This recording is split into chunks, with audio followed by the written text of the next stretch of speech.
مفسرون نے سورہ نوح آیت نمبر 37 کی وضاحت اور تفصیل کے لیے کہا ہے۔ اس آیت کا ترجمہ یہ ہے کہ ہدایت کے لیے ترغیب دو، تو جس کو اللہ گمراہ کر دیتا ہے اس کو وہ ہدایت نہیں دیا کرتا، اور ایسے لوگوں کا کوئی مددگار بھی نہیں ہوتا۔ قرآن حکیم کے بارے میں کئی موقعوں پر گفتگو ہوئی، تو میں نے ہمیشہ یہی گزارش کی کہ قرآن پاک ایک تسلسل ہے۔ جیسے کسی موقع پر میں نے عرض کیا تھا کہ اس میں دو طرح کی میسیجز ہیں، ایک تو مشابہات ہیں اور ایک بیانات ہیں۔ اسی طرح قرآن پاک کی کسی ایک آیت کو اگر ہم انڈیپینڈنٹلی اٹھا کے اس کا ترجمہ کرنے کی کوشش کریں اور اس کو سمجھنے کی کوشش کریں تو بعض اوقات معاملہ کنفیوزنگ ہو جاتا ہے۔ یہ تو ایک تسلسل ہے، ایک آیت دوسری آیت کے ساتھ ملا کے پڑھنا پڑتی ہے۔ اس کو سمجھنا ہو تو ایک آیت کو دوسری آیت کے ترجمے کے ساتھ دیکھیے، اس تناظر میں جب آپ اس آیت کا ترجمہ دیکھیں گے تو بڑا کلیئر ہو جائے گا۔ لیکن اگر آپ نے کہیں ہم نے یہ شروع کر دیا کہ ایک ایک آیت کا انڈیپینڈنٹلی ترجمہ کیا تو پھر انسان کئی جگہوں پر کنفیوز ہونے لگتا ہے۔ اس کا میں آپ کو تناظر عرض کر دیتا ہوں۔ خود قرآن پاک میں رب تعالیٰ نے انسان کو دو طرح سے ترغیب دی ہے کہ وہ راہ ہدایت اور صراط مستقیم کو اختیار کر لے۔ کچھ موقعوں پر اللہ تعالیٰ نے انسان کو مختلف انعامات سے ترغیب دی ہے، ثواب ہے اسی فعل کا کسی خاص موقع پر کیے جانے پر کئی گنا زیادہ ثواب ہے۔ گھر میں نماز پڑھ لیجئے، ثواب ہے۔ وہی نماز مسجد میں باجماعت ادا کر لیجئے تو 70 گنا زیادہ ثواب ہے اس کا۔ شب قدر کی عبادت کا بے پناہ اجر بتایا گیا ہے۔ لوگوں کی ہم جو خدمت کرتے ہیں، کیونکہ ہم تو اس قابل نہیں کسی کو دے سکیں، دینے والا تو صرف رب ہے۔ دوسرے ہم خود بے پناہ عاجز ہیں، تو اس عجز کے مارے لوگ کسی کی مدد کیا کریں گے؟ تو ایک عاجز انسان تو صرف کسی کی خدمت ہی کر سکتا ہے، نہ مدد کر سکتا ہے نہ کسی کو کچھ دے سکتا ہے۔ تو اگر ہم کسی کی خدمت کرتے ہیں تو اس کے لیے رب نے اتنی بڑی بات کہہ دی، تو میرے نزدیک تو کمال کی بات ہے کہ وہ قرض ہم رب کو دیتے ہیں، رب کو ہی مقروض کر دیتے ہیں، بتائیے، اور پھر وہ اپنے قرض کو سب سے زیادہ آسان طریقے پر ادا کرنے والا ہے۔ یہ سب ترغیبات ہیں، انعامات کی ترغیبات ہیں کہ انسان کسی طور راہ ہدایت اختیار کر لے، صراط مستقیم پر آ جائے، اور وہ راہ جو اسے دنیا میں بھی معزز کر دے گی اور آخرت میں بھی سرخرو کرے گی، وہ راہ اختیار کر لے۔ تو جہاں اللہ نے انعامات سے ترغیبات دی ہیں، وہاں مجھ جیسے انسان جو یہ سوچتے ہیں، کم از کم میں یہی سوچتا ہوں کہ یہ دنیا تو اچھے طریقے سے میں عیش سے گزار لوں، آگے دیکھا جائے گا. تو مجھ جیسے لوگوں کو پھر اللہ تعالیٰ نے عذاب سے ڈرایا ہے کہ شاید اسی خوف سے راہ راست پر آ جائیں لوگ. تو اس آیت کا پہلا حصہ ان لوگوں کی طرف اشارہ کرتا ہے جو کسی انعام کے، کسی صلے کے لالچ میں صراط مستقیم اختیار کر لیتی ہیں. جیسے سیمینار میں نے عرض کیا تھا کہ چونکہ قرآن پاک کے نزول کے ساتھ ہی اللہ کا پیغام مکمل ہو گیا، دین مکمل ہو گیا، تو یوں نبوت کی پھر ضرورت نہیں رہی. اسی نسبت سے آپ صلی اللہ علیہ وسلم نبی آخر الزمان ہیں. نبوت کا سلسلہ آپ صلی اللہ علیہ وسلم کی تشریف لانے کے بعد منقطع کر دیا گیا، کوئی نبی نہیں آئے گا. لیکن جو لا آف نیچر ہے اس کے مطابق وقت کے گزرنے کے ساتھ ساتھ چیزیں گرد آلود ہوتی رہتی ہیں، اس کی صحیح شکل و صورت میں رد و بدل ہوتا رہتا ہے. یہ قانون فطرت ہے. اس چیز کو پریونٹ کرنے کے لیے رب تعالیٰ نے ایک بندوبست یہ کیا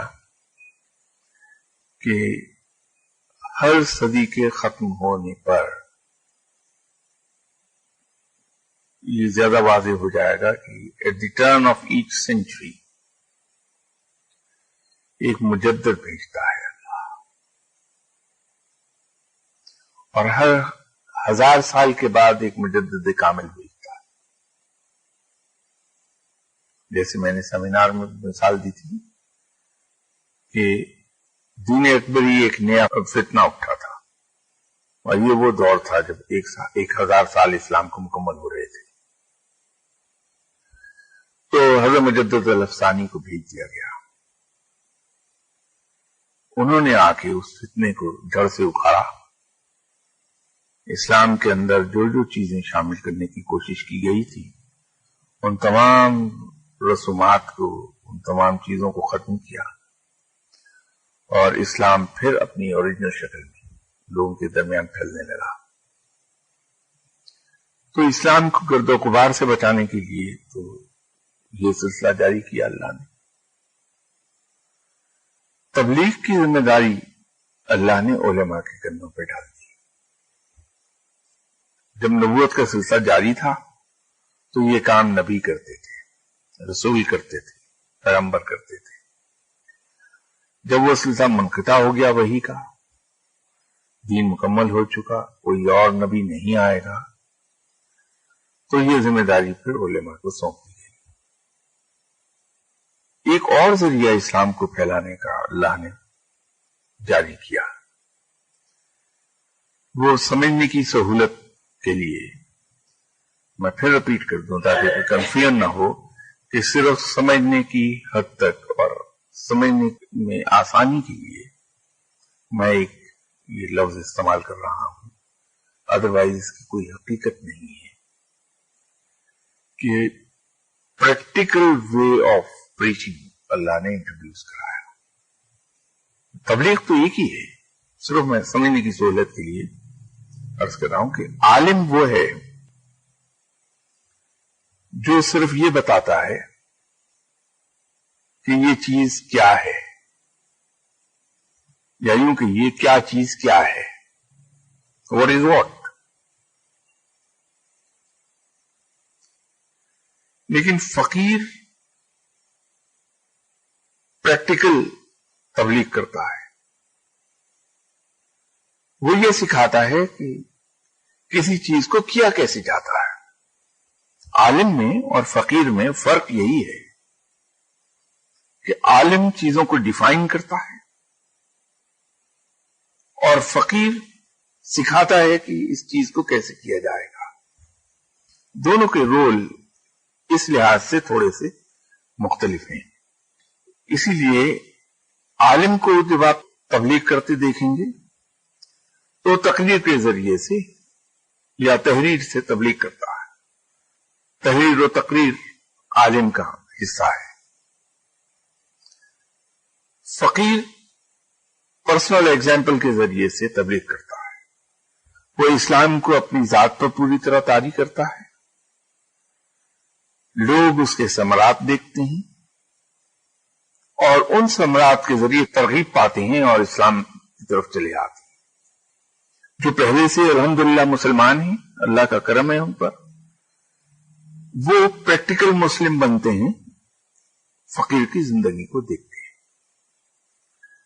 اس کی ایک ایگزامپل میں آپ کی خدمت میں پیش کر دوں کہ یہ یوں ہی ہے کہ ایک سیلز مین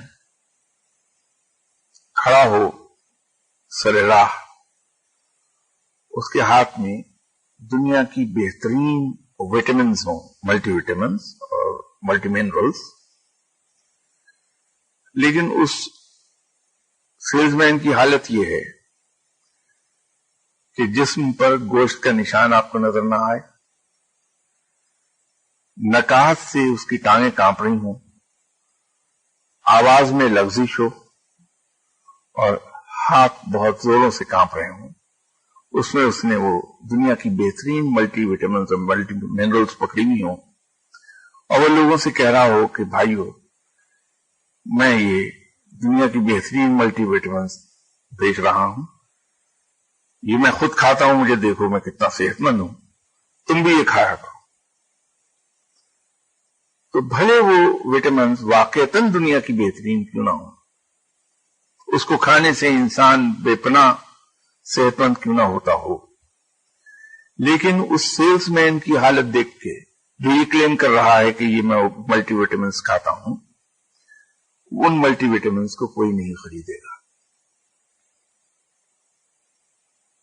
اس کے برعکس اگر ایک بہت توانا لمبا چوڑا نوجوان جس کی باڈی بہت مسکولر ہے، جسم کا ایک ایک مسل اس کی کپڑوں کے نیچے سے بھی تھرکتا دکھائی دیتا ہے، وہ ایک جگہ کھڑا ہے اور اس سے کوئی پوچھتا ہے کہ تمہاری صحت کا سبب کیا ہے، تو وہ بڑی لاپرواہی سے کہتا ہے کہ صاحب میں تو نہیں سمجھتا کہ میری صحت کوئی اچھی ہے، میں تو یہ سوکھی روٹی کھاتا ہوں. اس کا نتیجہ کیا ہے وہ آپ کے سامنے ہے، خود دیکھ لیجیے، مجھے نہیں معلوم کہ یہ اچھی ہے یا بری. تو اس کے بغیر کہے ہر آدمی سوکھی روٹی کھانے لگے گا کیونکہ اس کا نتیجہ اس کے سامنے نظر آ رہا ہے.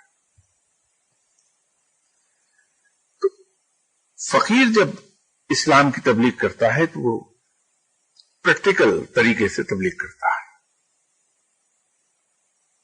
اپنے اوپر طاری کرتا ہے اسلام کو، اس کے فوائد اور اس کے انعامات لوگ دیکھتے ہیں اور یوں اسلام کی طرف لوگ دوڑے چلے آتے ہیں.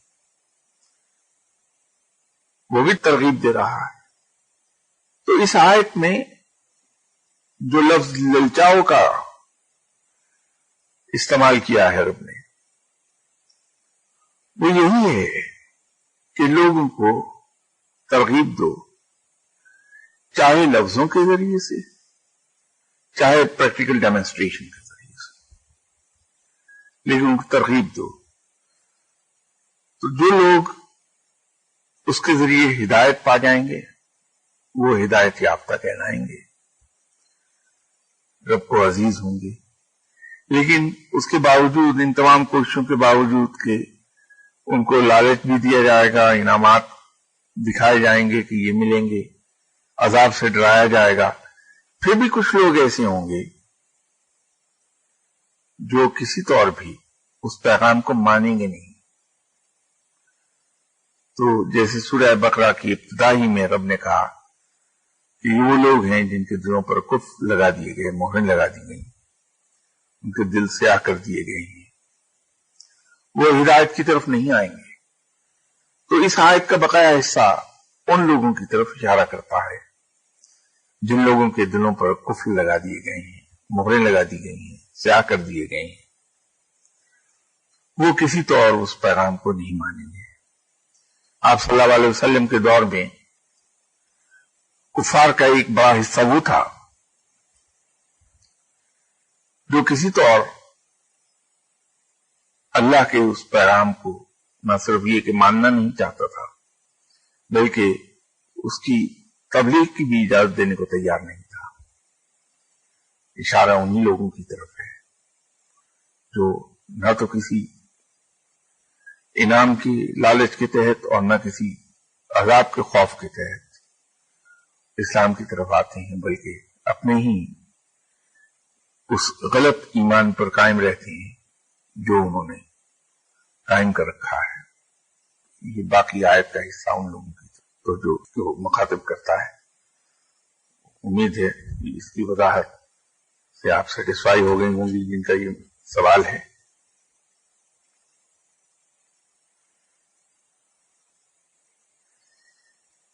ایک اور کسی غیر ملک سے، بیرون ملک سے یہ ایک سوال ای میل کے ذریعے سے آیا ہے کہ وہ لیکچرز میں صبر اور شکر کا ذکر ہے، تو انہوں نے فرمایا ہے کہ کہا یہ جاتا ہے کہ رب سے کبھی صبر نہ مانگیں بلکہ اس سے اس کا رحم مانگیں۔ یہ تھوڑا سا میں اس سلسلے میں عرض کر دوں کہ میں نے اپنی کسی گفتگو میں یہ نہیں کہا کہ اللہ سے صبر مانگیے۔ جس گفتگو کی طرف ان کا اشارہ ہے اس میں صرف صبر کی تعریف کی گئی تھی، اس کے انعامات کا ذکر تھا۔ اسی طرح برداشت کو ڈیفائن کیا گیا تھا اور برداشت کے بارے میں یہ کہا گیا تھا کہ برداشت کے انعامات نہیں ہیں، صبر کے انعامات ہیں۔ اور شکر کو ڈیفائن کیا گیا تھا اور شکر کے انعامات کا ذکر کیا گیا تھا۔ وہ ان چیزوں کو میں نے یوں ڈیفائن کیا تھا ڈیٹیل میں، اگر میں کسی چیز کو اچھی طرح سمجھ جاؤں گا کہ کیا چیز کیا ہے تو پھر مجھے اس کام کو کرنے میں آسانی ہوتی ہے۔ پہلے کسی چیز کا جاننا ضروری ہے، پھر اس چیز کا سمجھنا ضروری ہے، اور بعد میں پھر اس پر عمل انتہائی آسان ہو جاتا ہے۔ تو یوں اس کو بہت ڈیٹیل میں ڈیفائن کیا گیا تھا، ورنہ میں تو ذاتی طور پہ اس چیز کا نہ صرف قائل ہوں بلکہ پابند بھی ہوں کہ میں تو اللہ سے سوائے اس کے رحم اور رحمتوں کے کوئی سوال ہی نہیں کرنے کو تیار۔ اس لیے کہ اگر اس نے رحم فرما دیا، جب ہم رحم مانگتے ہیں اللہ سے تو اس ایک لفظ کے اندر بہت سی چیزیں چھپی ہیں۔ جب ہم یہ کہتے ہیں کہ یا الرحم الرحمین، تو ہم پر اپنے نبی اکرم صلی اللہ علیہ وسلم کے صدقے رحم فرما دے، تو در حقیقت ہم اس سے ایک چیز نہیں مانگ رہے ہوتے بلکہ ہم رحم مانگ کر اس چیز کا کنفیشن کر رہے ہوتے ہیں کہ ہم گناہگار ہیں اور ہم خطا کار ہیں، دونوں ہی باتیں، خطا کار بھی ہیں اور گناہگار بھی ہیں۔ پہلی بات تو رحم مانگنے کے جواب میں ہے، جب ہم نے رحم مانگا تو اس رحم کے اندر جو چیز چھپی ہے رحم مانگنے کے اندر، وہ یہ ہے کہ ہم نے اللہ کے حضور یہ کنفیشن کیا کہ ہم گناہگار ہیں اور ہم خطا کار ہیں۔ پھر دوسری جو چیز جس کا ہم نے اقرار کیا اللہ کے حضور، وہ اپنی بے بسی، بے کسی اور عاجزی کا اقرار کیا اللہ کے حضور کہ تو بہت طاقتور ہے اور ہم تیرے مقابلے پہ بے پناہ، بے بس، بے کس اور عاجز لوگ ہیں۔ اس لیے کہ رحم کی بھیک وہی مانگے گا جو کچھ کرنے کے قابل نہیں ہوتا، جو بے کسی کی آخری سطح پر ہوتا ہے۔ رحم کی اپیل وہی کرتا ہے۔ جہاں بےبس ہو جائے انسان، تو ہم اقرار کرتے ہیں اس کے حضور کے، یا باری تعالیٰ تو بہت زبردست ہے، اور تیری قوت کے سامنے ہم بالکل بے بس، بے کس اور عاجز ہیں۔ تیسری چیز جس کا ہم اقرار اس کے سامنے کرتے ہیں کہ ہم سے جو گناہ ہو گئے، جو خطائیں ہو گئی ہم سے، اس کے لیے ہمارے پاس کوئی جسٹیفیکیشن نہیں ہے۔ یہ ہم تسلیم کرتے ہیں کہ وہ گناہ اور وہ خطائیں ہم کو نہیں کرنا چاہیے تھی اور وہ ہم نے کی ہیں۔ چوتھی چیز یہ ہے کہ جب ہم رب سے اس کا رحم مانگتے ہیں تو ہم در حقیقت کہہ یہ رہے ہوتے ہیں کہ ہمارا کوئی استحقاق نہیں بنتا ہے تجھ سے کسی قسم کی رعایت مانگنے کا، اس لیے کہ ہم خطا کار ہیں۔ تو اپنی قوتوں کے صدقے اور اپنے زبردست ہونے کے صدقے، اپنے قوی ہونے کے صدقے اور اپنے الرحم الراحمین ہونے کے صدقے کہ تیری سنت یہ ہے کہ تو رحم فرماتا ہے اپنے بندوں پر، تو ہم پہ رحم فرما دے۔ اکیلے ایک رحم اس سے مانگ کے ہم نے یہ سب اس کو امپلائڈ سینس میں عرض کر دیا، اور جب اس نے ہم پر رحم کر دیا، ہمیں معاف فرما دیا، ہماری خطائیں اس نے معاف کر دی، تو خود رب کے کہنے کے مطابق جب کوئی شخص توبہ کر لے تو اس کی کیفیت بالکل نوزائیدہ بچے کی سی ہے جس نے کوئی گناہ نہیں کیا۔ تو جب ہم نے اس سے رحم مانگا اور اس نے ہمیں معاف کر دیا تو پھر ہم معصوم ہو گئے۔ تو اس معصومیت کی حالت میں ہم اس سے یہ کہتے ہیں ہم پر رحمتیں فرما دے، پھر ہم اس رحمت کو وصول کرنے کی پوزیشن میں آ جاتے ہیں۔ اب جس پر اللہ اپنی رحمتیں فرما دے پیچھے کوئی چیز ہی نہیں مانگنے کو رہتی پر، اس لیے کہ اس کی رحمتیں تو احاطہ کیے ہوئے ہیں تمام چیزوں کو۔ تو یہ بالکل صحیح ہے کہ رب سے ہمیشہ اس کا رحم مانگنا چاہیے، یا اللہ تو ہم پہ رحم فرما دے۔ تو اللہ تعالیٰ اگر آپ ایک قدم اور چلے جائیں تو رحم مانگنے کے بعد اس سے اس کی رحمتیں طلب کر لیجیے تاکہ انعامات بھی آ جائیں، صرف آپ معافی نہ کیے جائیں بلکہ آپ کو انعامات بھی عطا کر دیے جائیں۔ میں تو یوں ایک قدم آگے کی بات کروں گا کہ صرف رحم ہی نہ مانگیے بلکہ رب سے اس کی رحمتیں بھی مانگیے۔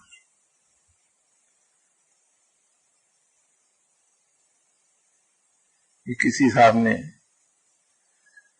بیرون ملک سے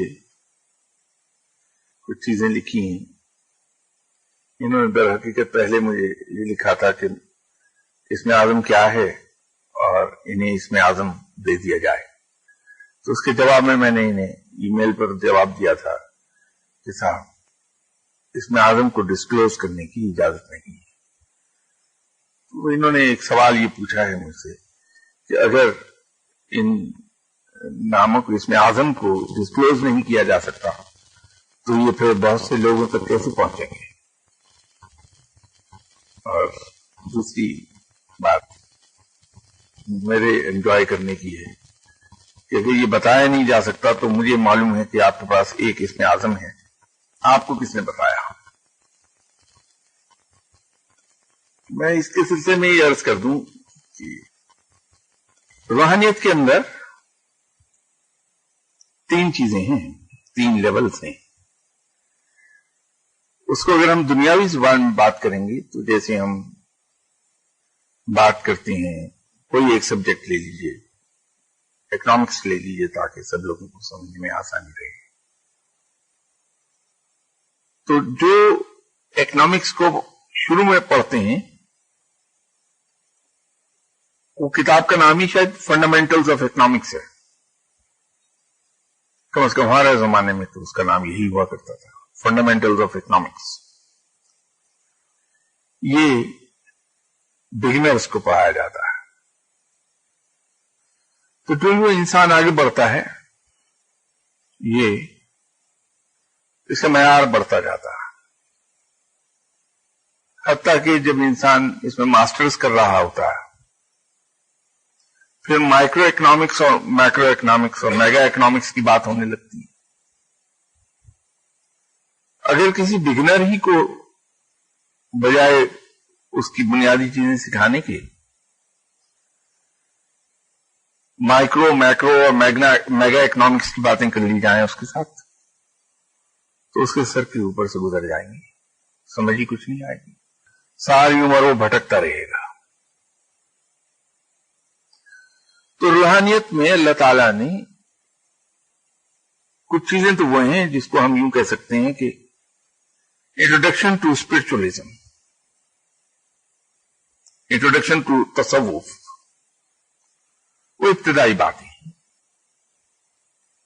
اس میں ہمیں ہر ایک کو بتایا جاتا ہے کہ صاحب یہ روحانیت ہوتی کیا ہے, اس کو کیسے حاصل کیا جاتا ہے, کیسے لوگوں کو ملتی ہے, اس کو حاصل کرنے کے لیے اپنے آپ کو کیسے تیار کیا جاتا ہے. تو یہ سب انٹروڈکشن کی باتیں ہیں, یہ ہر ایک جانتا ہے اور ہر ایک کے جاننے کی ہیں, اس سے کوئی کنفیوژن نہیں پیدا ہوتے. اس سے اگلا لیول وہ ہے جس میں کارخانے قدرت کی ابتدائی باتیں کی جاتی ہیں. اس میں ذکر اذکار, مجاہدے, چلے, کشف و کرامات, اس کے بارے میں بات کی جاتی ہے اور یہ سکھائی جاتی ہے. جب انسان یہ سیکھ رہا ہوتا ہے تو مختلف چیزوں کے مشاہدے کرتا ہے, مختلف جگہوں کی سیر کرتا ہے. تو اگر اس کے پاس ایک سرٹن ڈگری آف نالج نہ ہو تو وہ بھٹک جائے گا, جیسے کہ اکثر لوگ بھٹک جاتے ہیں. تو وہ پھر بجائے فقیر بننے کے کچھ کا کچھ بن جاتا ہے, اس کے عقائد ہی عجیب و غریب ہو جاتے ہیں. اس لیے اجتناب کیا جاتا ہے کہ ان چیزوں کو عام آدمی کے سامنے ڈسکس ہی نہ کیا جائے, تاکہ کسی کے عقائد میں کوئی خلل واقع نہ ہونے پائے, اس کو کنفیوژن نہ آنے پائے, فرسٹریشن نہ آئے اس میں. پھر اس کے بعد ایک تیسرا لیول ہے جس کو آپ ایڈوانسڈ لیول سمجھ لیجیے. ان کی باتیں صرف ان لوگوں کے سامنے کی جاتی ہیں جو مستند اور یہ اللہ ہوتے ہیں, جن کے بارے میں مرشد کو یہ پتا ہوتا ہے کہ یہ ایسے مقام پر آ گیا ہے جہاں یہ ولی اللہ ہے, بنا دیا گیا ہے, اس کے شولڈر پر مہر لگ گئی ہے, بیک پر. وہ باتیں ان کو کہی جاتی ہیں. پھر اس کے آگے وہ مقام شروع ہوتا ہے کہ جہاں انسان جو جو بڑھتا ہے وہ سیکھتا ہے, اس کا تجربہ اس کو سکھاتا ہے, اس کی معلومات میں اضافہ ہوتا رہتا ہے, اس سے وہ سیکھتا ہے. یہی وہ مقام ہے جہاں جا کے پھر اس کے علم میں اس میں اعظم آ جائے گا. تو اس میں اعظم نہ تو کوئی مرشد کسی کو بتاتا ہے کیونکہ اجازت ہی نہیں, اور نہ ہی کسی کتاب سے اسے پڑھنے کو ملتا ہے, ڈسکلوز نہیں کیا جا سکتا. تو یوں وہ ایک مقام پر آ کر جب وہ انڈیپینڈنٹ ہوتا ہے اور پھر وہ آگے بڑھتا رہتا ہے, ذکر اذکار مجاہدے کرتا ہے, تو پھر اس کو وہ خود بخود اس کے علم میں آ جاتا ہے وہ اس میں اعظم ہے کیا. انہوں نے ایک چیز اور پوچھی ہے کہ ان کے خیال کے مطابق اس میں اعظم سورہ فاتحہ میں موجود ہے, اور انہوں نے فرمایا ہے کہ وہ یا تو رب العالمین ہے لفظ اس میں اعظم, یا رحمان ہے اس میں اعظم, الرحمان. میری گزارش یہ ہے کہ نہ تو یہ سورہ فاتحہ میں پایا جاتا ہے اور نہ ہی یہ ان دونوں لفظوں میں سے کوئی لفظ ہے. میں اتنا تو کلیریفائی کر دیتا ہوں. اور یہ بھی ایک عرض کر دوں تاکہ ان کا کچھ کنفیوژن ختم ہو جائے کہ یہ لفظ کبھی اکیلا کہیں لکھا ہوا نظر نہیں آئے گا، یہ ہمیشہ لفظوں میں لپٹا ہوا ہوتا ہے. اس سے پہلے اور اس کے بعد الفاظ موجود ہیں. خود وہ لوگ جن کو معلوم ہے کہ یہ اسم اعظم ہے وہ بھی اس کو اس لپٹی ہوئی حالت میں ہی جانتے ہیں.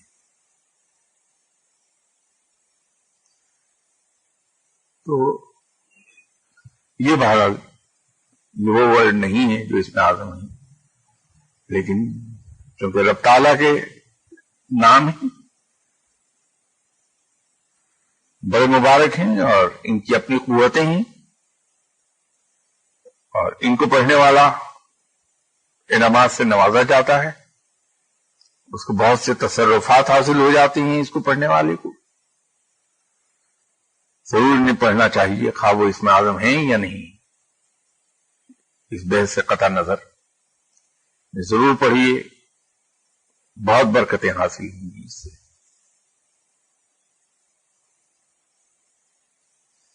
ایک اور سوال انہوں نے پوچھا ہے کہ جناب قبلہ بابا فرید گنجشگر رحمۃ اللہ علیہ صاحب کی مزار پر ایک جنتی دروازہ ہے، اس کی حقیقت کیا ہے؟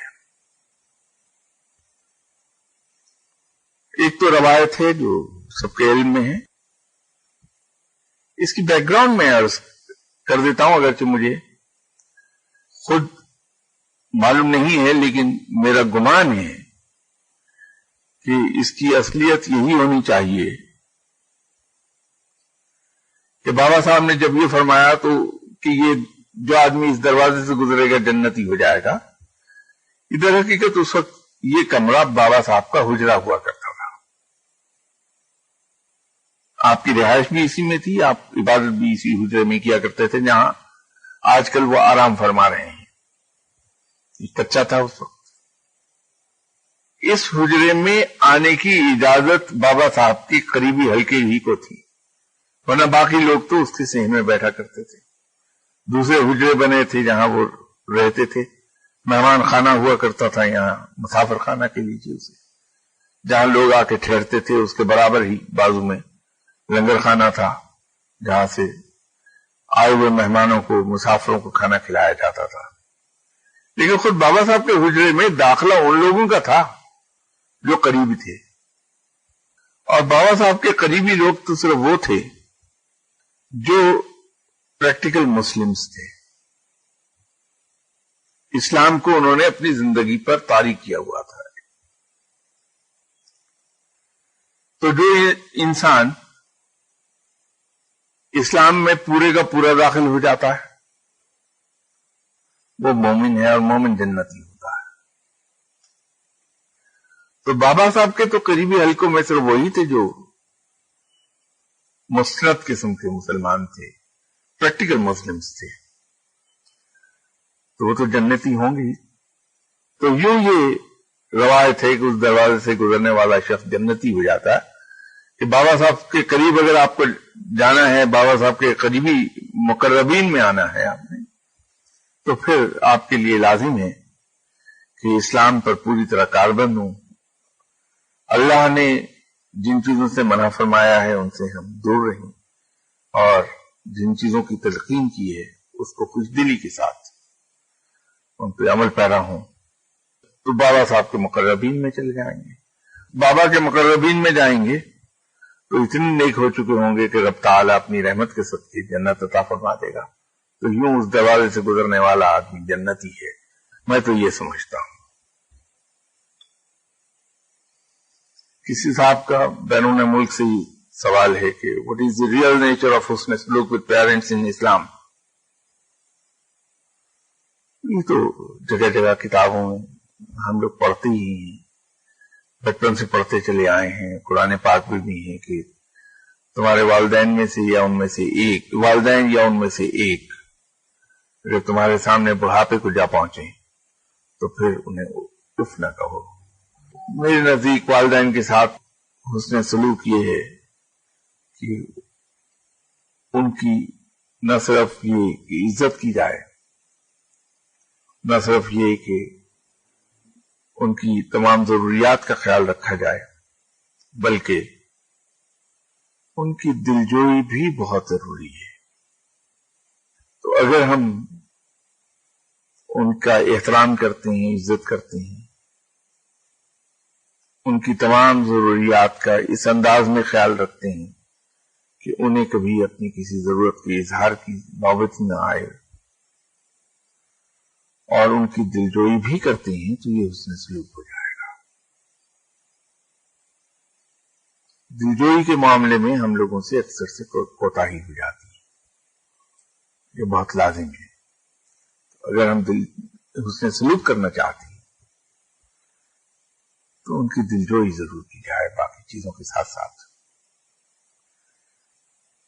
اللہ تعالیٰ اس کا انعام عطا فرمائے گا، اس دنیا میں بھی اور آخرت میں بھی انشاءاللہ تعالی۔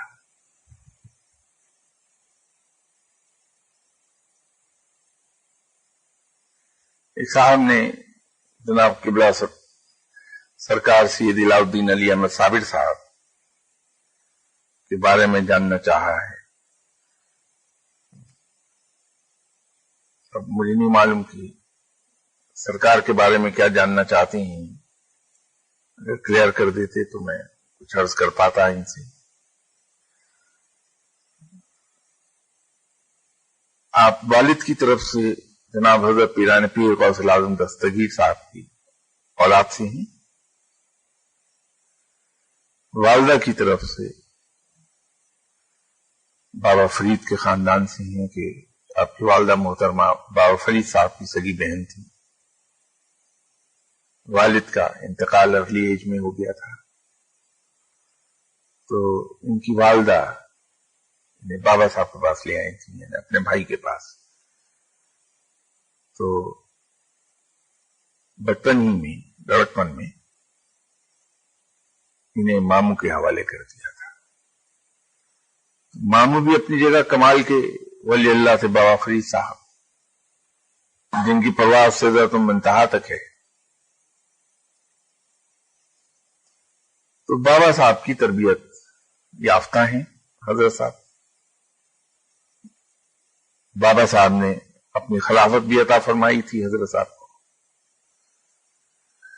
اور سرکار کی شادی بھی اپنی صاحبزادی سے کر دی تھی، لیکن صاحبزادی کا انتقال ہو گیا جلدی شادی کے بعد۔ اس سلسلے میں بہت سی حقائقیں اور روایتیں سننے کو ملتی ہیں، لیکن ان روایتوں میں جانے کی بجائے یہ عرض یہی ہے کہ بڑی جلدی ان کا انتقال ہو گیا تھا۔ آپ کو ولایت عطا کر دی گئی تھی، لیکن آپ پھر تشریف لے آئے واپس کہ وہ پروانہ ولایت پھاڑ دیا گیا تھا۔ پھر دوبارہ بابا صاحب نے انہیں پھر بھیجا، آپ تشریف لے گئے روکی کے قریب انڈیا میں، آپ کا مزار ہے، وہیں ڈیرے ڈالے تھے، اور سرکار کی پاس مرید نہیں زیادہ جاتے تھے، لوگ نہیں گئے کیونکہ جلال تھا۔ ایک ہی صاحب ان تک پہنچ پائے، وہ جناب شمس ترک پانی پتی تھے۔ شمس صاحب کا تعلق ترکی سے تھا، اس لیے نام کے ساتھ ترک آتا ہے۔ تو بابا فرید صاحب کی شہرت سنی تھی ترکی میں، تشریف لے آئے تھے علم کی تلاش میں، بابا صاحب کے پاس تشریف لائے، علم کے لیے درخواست کی کہ علم عطا کر دیا جائے۔ تو بابا صاحب نے فرمایا کہ آپ کا حصہ جناب سرکار سید علاء الدین علی احمد صابر صاحب کے پاس ہے، ان کے پاس چلے جائیں۔ تو فرمایا کہ وہ تو بہت جلالی ہیں، تو فرمایا کہ نہیں، جاؤ اور ان کی پشت سے جانا، ان کے قریب پہنچنے سے پہلے ہی دل میں کہنا کہ مجھے بابا فرید نے بھیجا ہے۔ شمس ترک پانی پتی صاحب جو گئے تھے سرکار کے پاس، تو جلال میں آئے تو انہوں نے دور سے آواز لگائی کہ مجھے آپ کے مرشد بابا فرید نے بھیجا آپ کے پاس۔ تو فرمایا پھر آ جاؤ ادھر بیٹھ جاؤ۔ تو یوں جناب شمس ترک پانی پتی صاحب ان کے پاس چلے گئے۔ تو شمس صاحب کی تربیت سرکار کے ہاتھ ہوئی، تو